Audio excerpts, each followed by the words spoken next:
समस्या सुन माधव धरा तुम घर राति अतरे पहुँचो काली तुम पा जाइए महोत्सव जोग देल आम माड़ खाई राति सारा पढ़ीचु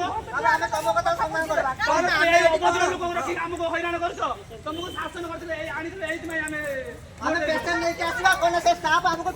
भोट देचु हक मागुचु तुम तो भाई सारा क्या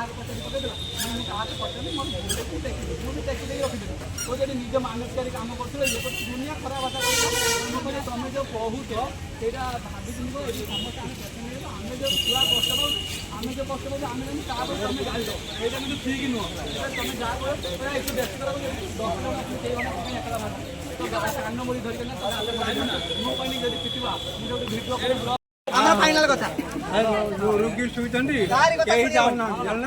ମାନେ ଯୋଉ ଆମେ ଏଠି ଗୋଟେ ଆସିଥିବ ତମେ ଲାଇନ ଠିଆ ହେଇଥିବ ସିକୁଡି ରାଇଡା ପଇସା ଦେଇକି ଏପଟେ ଧରକା ଏପଟେ କବାଡରେ ବିଦା କରିଦେବେ ଆମେ ଏଠି ଲାଇନ ଠିଆ ହେଇଛେ ଏପଟେ ପଇସା ଦେଇକି ଏପଟେ ସେମାନେ ଛାଡ଼ି ଦେବେ ପଇସା ଦେଇକି ଏପଟେ ଛାଡ଼ି ଦେଇକି ଯିବେ ଜଜକୁ ବାକି କହିଲ ସେ ଆସିବେ ଯାହା କଥା ହବ ଏଇଠି କଥା ହବ ଏଇଠି ସମସ୍ତ ଆଗର କଥା ହବ ଏଇଠି ଜୋଡ଼ା ପୁତା ହବନି ଯାହା ହବ ଏଇଠି ସମସ୍ତ ଆଗର ହବ ଆମେ ଭୁଲ କରିନେ ଆମେ ତ ଭୁଲ କରିନେ ଆମେ ଭୁଲ କରିଲେ ଭିତରେ ଯାଇ ଭୁଲ ମାଛ ଆମେ ଭୁଲ କରିନେ ଯାହା ହବ ଏଇଠି ହବ ଏଇଠି নিয়ে যদি তোমার ভুল নাই তুমি এটি আসুন তোমার তো ভুল নাই তুমি আসুন কালি পাখরে আসো যদি ভুল নাই এটি আসুন ঘর ভিতরে আমি ভুল ଆମେ ଯେହେତୁ କହିଲେ ଆମେ ସେ କହୁଛୁ ତମେ କାଇଁ ମାରୁଛ ଏତେ ହସ୍କାରେ ଏତେ ତା ମଧ୍ୟ କେହି ମାନେ ତମେ କାଇଁ ମାରୁଛ ଆମେ ଆଜି ଭଲ ଲାଗୁଛି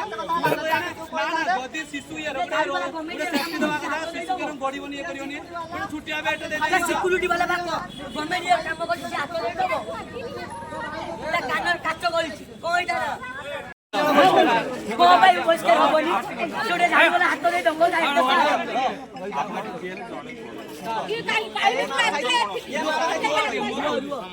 समाधान ने ମୁଁ କହୁଛି ମାନେ ପିଟି ଥିଲେ ତାଙ୍କୁ ପନିଶମେଣ୍ଟ ଦବା ଦରକାର କିନ୍ତୁ ଚାକୁରି କାଟ ତମେ ଚାକୁରି ପରିଷ୍କାର ଚାକୁରି ଯିବ ଚାକୁରି ପରିଷ୍କାର କରିବା ମୁଁ କହୁଛି ତମେ ଭୁଲ କରୁଛ କିଛି କୁହନି ନା ଆମ ଚାକୁରି ପରିଷ୍କାର ଦରକାର ଚାକୁରି ପରିଷ୍କାର କରାଯିବ ଯେ ଲୋକ ପାଇଁ ଠିକ ଲୋକ ନୁହଁ ସେ ଜଣେ ଗଭର୍ଣ୍ଣମେଣ୍ଟ କାମ ଜଣେ କଲ କରି ପିଟିବ କହିଲା ସାର୍ ମୁଁ ମାଡ଼ ଖାଇଛି ମୁଁ କହୁଛି ସେ ଲୋକ ପାଇଁ ଲୋକ ଦୁଃଖ ନୁହଁ ସିଏ ତାକୁ ପଢାଉ ପୁଅ ସେ ଗୋଟେ ସ୍ତ୍ରୀ ଲୋକ ଗୋଟେ ପୁରୁଷ ଲୋକ କରି ପିଟିବ କହିନା ନ୍ୟାୟ ଘର ଥିଲା ଯେତେବେଳେ ଏଇଭଳିଆ କାମ କରିଛି ସେ ଆଇନ ଅନୁସାରେ ଦଣ୍ଡ ପାଇବ ନା ତୁମ କହିବା ଆପଣ ଯାହା ଦଣ୍ଡ ଦେବା ତାଙ୍କର ଡିପାର୍ଟମେଣ୍ଟକୁ ଆମେ ଲେଖିବା ତୁମେ କଣ ଲେଖା ଦେଇଛ କି ଦିଆଯାଇଛି ଏଫଆଇଆର ଦେଇଛ ମାନେ କେସ୍ ହବ ହେଲା କି ସେଇ ଅନୁସାରେ ରିପୋର୍ଟ ଅନୁସାରେ କେସ୍ ହବ କାଲି ତୁମର ଯେଉଁ ରିପୋର୍ଟ ଯାଇଥିଲା ସେ ରିପୋର୍ଟରେ ସେମିତି କିଛି ଅଫେନ୍ସ ରିଭିଲ୍ କରୁନି ସେଇଟା ଏନକ୍ୱାରୀରେ ଅଛି ଏନକ୍ୱାରୀ ସରିଲେ ଯଦି ଏନକ୍ୱାରୀ ଆସିଲା ଆପଣଙ୍କର ଭୁଲ ନାହିଁ ଆଉ ତାର ଭୁଲ ଅଛି ସେ ଅନୁସାରେ ଦଣ୍ଡିତ ହବ ୱାନ୍ସ ଆପଣ ରିପୋର୍ଟ ଦେଉଛନ୍ତି ବର୍ତ୍ତମାନ କିଛି ଦେବେ କି ହଁ ରିପୋର୍ଟ ଲେଖିକି ତମର ଯାହା ଅଭିଯୋଗ ଲେଖିକି ଦେବ ତମେ କହୁଛ ଯେ ଅମକୁ ବାହାର କରାଯାଉ ତା ବିରୁଦ୍ଧରେ କାର୍ଯ୍ୟାନୁଷ୍ଠାନ ଗ୍ରହଣ କରାଯାଉ ତୁମେ ଥାନାରେ ଦେଲ ଥାନା କାମ ଅଲଗା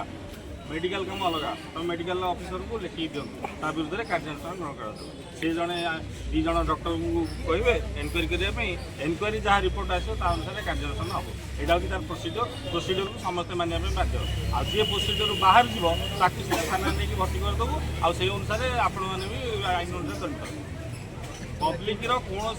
ये हस्तक्षेप करेंगे ना पब्लिक जमी सेवा पाइबा पाइबे आउ जी जमी जावा कथा जी से व्याघात सृष्टि करेंगे विशृंखला सृष्टि करेंगे आपको थाना को जहाँ कहूच लिखिक दियो माड़ खाई लिखिक हाँ दे दियो दियो दियो लिखिक दियो आम प्रोसिक्यूशन अच्छी से लोक डकाई से लोक नोटिस दिहब आ विरुद्ध में लिखा हम सीडीएम को तार प्रोसीजर चलती तुम थाना जाकि पचार कथा कौन है पचार और सीधा ये पलि आस तुम्हें तुम्हें एमएलए सर ठीक अच्छे तुम्हें बर्तमान लिखा दियो तुम्हें कौन एक्शन चाहूच तुम्हें ये मिल कर किसी आवश्यक नहीं दियो दियो लेखा मुझे सागे सागे सीडीएम को जनइबी दियो लेखा जाओ जाओ तुरंत 2 मिनट भर